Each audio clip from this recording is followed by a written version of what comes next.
You ready? Hello friends, you're back. It's Anna Cheney here from Sydney, and today I'm going to talk to you about the negative voice in your head. 3 ways that we manage that negative voice in our head, and also, spoiler alert, the first 2 ways are not effective. I make these videos because I want to empower women, and if that's you and you need some empowerment or some tips on how to get through this challenging life of ours, please subscribe and click the like button. I'd like to share with you a few things that I've noticed using the analogy of my little pup. Here he is, folks, my professor of philosophy and also a member of the royal family. His name is Prince Caspian of New South Wales. Say hello. It's more Heil Hitler.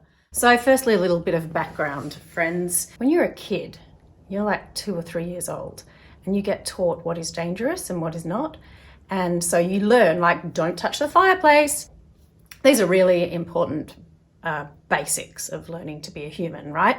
And we all need them. Some of the things that we learn are really helpful and save us from danger. Some of the things we learn are really unhelpful and they stick with us for the rest of our lives. And I'm going to give you an example. So if, for example, you get teased as a child and maybe it's teased about something you can't help, like maybe it's your skin color, or maybe it's a stutter that you have, or maybe it is just kids being cruel about, they like to comment on something about you and it leaves you in some way scarred. Your body will want to remind you for the rest of your life that you need to be careful and hide that part of you, right? So, for example, I used to get teased about the skin on my arms and on my legs because it was red and I had a bit of a skin disorder. Oh, I still do. And so what that taught me was always hide my body. So I wore stockings on my legs for every day of high school, even if it was 43 degrees centigrade, because my body was trying to keep me safe from being teased. Now, if we go back like thousands of years, if you were meeting a grizzly bear, you would need to be kept safe because that could literally kill you. However, over the years, we've sort of adjusted it a bit, and there are times where you might have, you might be afraid to speak in public, for example, because you're going to get teased, or you think you're going to get teased, even if you're not. But the thing is, they're not actually dangers. We think that they are because we've been programmed that way, and because for years and years we have thought that if we get teased, that means we might get kicked out of the group, out of the tribe. And so we want to avoid at any cost someone not liking us. Does this sound familiar? Let me know in the comments below if this sounds familiar to you. So although in the past it was like, keep with your tribe. Otherwise, if you get separated from your tribe, you will be alone and you will die. Now it is things like, make sure you say the right thing at that cocktail party, otherwise someone will not like you and you will die, right? So it's the same programming in our mind. The difference is now that there is no saber-toothed tiger. So here's a little bit of neuroscience, slightly adjusted for the analogy of my little dog. So in your brain, you have an amygdala, which is kind of like your alarm system. If you are faced with an actual emergency where your life is in danger, your amygdala will go on high alert. You'll get a huge flood of adrenaline through your body, and that will power up your whole body to go, I'm ready, we can run away or we can fight this thing, let's go. However, sometimes we get what's called the amygdala hijack, when we get that flood of adrenaline when there's actually no danger. So what I've noticed with my little puppy is that since we moved to our new place, he has decided that there are terrorists around. Now, this terrorist might look like somebody walking down the street with a pram.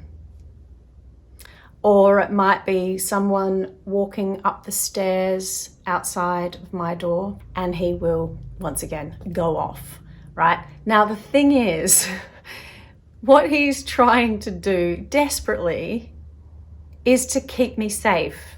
I have mentioned to him a number of times, I actually don't need you to tell me when there's people outside the door, thank you. With our brains, the way that they are constructed, we get used to listening to that inner voice of like, danger, danger, you've got to listen up, you're going to die. We have three options here. One, we can go nuts at that voice in our head or at that dog barking and go, shut up, I've told you, it's okay, there's nothing out there, be quiet, right? Which I find is seldom effective. Or we can ignore it, which I found is also really ineffective. Or we can talk to it. Now here is the big thing that I want to talk about today. This is responding to that voice in your mind. Some people refer to it as CBT, cognitive behavioral therapy. Effectively, you are wanting to understand your brain a little bit better. So I might say to Caspian, Caspi, it's okay, it's a friend, or I don't need you to bark, it's fine. And I use that quiet tone of voice, and he looks up at me like, are you sure?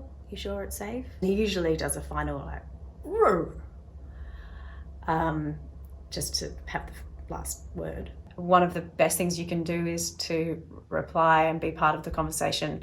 Like, yeah, thanks, I've heard you. Don't need your help. I know you're trying to keep me safe, but thank you, no. Same with work, when my self-esteem drops with the work that I do, and hey, like, you're crap at this, or other people are better than you, all of those sort of unhelpful comments, I need to remember to try and talk back to that voice. Otherwise, it's just like being yelled at, but you're silenced. No one wants that. Put in your AirPods, go for a walk, and pretend you're talking to someone. Assess the situation. Am I actually in danger? Or am I just delivering a piece of work to my colleagues on Zoom? You know?